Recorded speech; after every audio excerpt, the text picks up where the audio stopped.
but you said something else that was just as powerful. If you think it can't turn around in a heartbeat, then we need to be very cognizant of the fact that it can. It is important for us to realize that we still have work to do, that there are a number of ways that we can address the future. We're not through. If we decide to sit back at our desk and prop our feet up on it and whistle, "Thank God I'm a country boy," they'll pass us up. There are states watching us. I can promise you, Mark Sanford over in South Carolina and Sonny Perdue in Georgia, Bob Riley in Alabama, and I can promise you that new, young, dynamic governor of Louisiana, he's thinking about how we going to catch up and pass Texas. And Haley Barber's already got the blueprint. They're out there, and they're thinking about how do we compete with what Texas has put in place. I think one of the ways that we need to do that is to refund excess tax dollars to our citizens. If we collect more than you need, give it back. When the session ended in 2007, the legislature left about $7 billion in unspent tax dollars for the next legislature. Now, Art, I'm real proud of their restraint, but I happen to think those dollars could have gone to a better use than to be sitting there in a state bank account. Right now, our state constitution does not allow us to simply cut people a check with those excess dollars, to give them a rebate. And I'm proud that Speaker Craddock and Lieutenant Governor Dewhurst and I have recently reached an agreement on ways to fund transportation in the state of Texas. Part of that agreement is to pursue funding the Department of Public Safety out of general revenue instead of out of our gas tax dollars. That $1.2 billion in gas tax revenue that currently goes to DPS, Ernie, should go for their intended and, I think, rightful purpose, and that is roads and infrastructure. If you're going to raise money for a specific purpose, spend it for that. Be honest with the people of the state of Texas. And that gets us to the issue of budget transparency and spending. We got out in front of most states on this issue, and I think we have set the example by opening up our budgets to public scrutiny using the web and other approaches. And the kind of transparency that I'm talking about really forces government agencies to mind their P's and Q's when it comes to spending.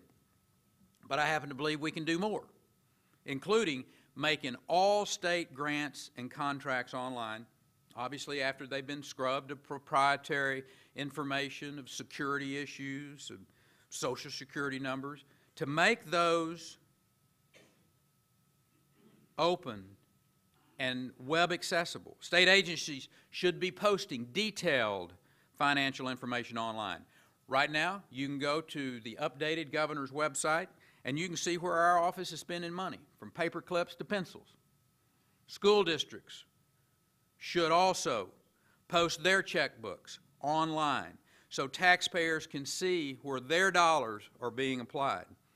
Many districts have already started that, and I applaud them for the effort, for their leadership and their commitment to the taxpayers and the parents.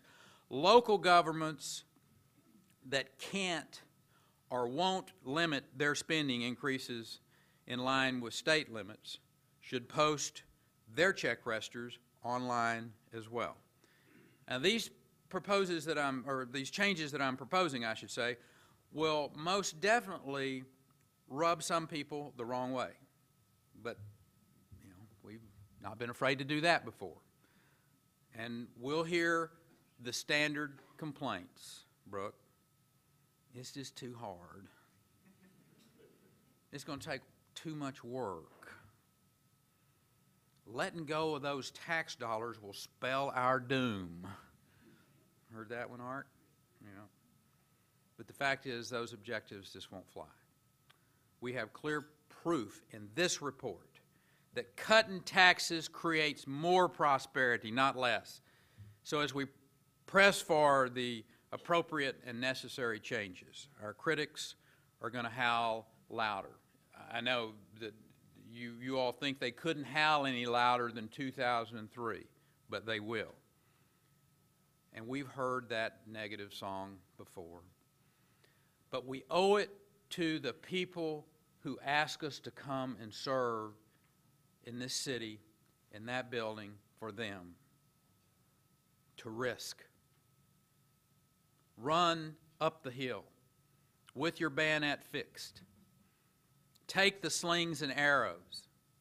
As part of our obligation to our people, we must apply solid, conservative fiscal principles to make Texas more competitive, drawing even more investment to this state, creating more jobs, and sustain Texas as the beacon of hope all through this country.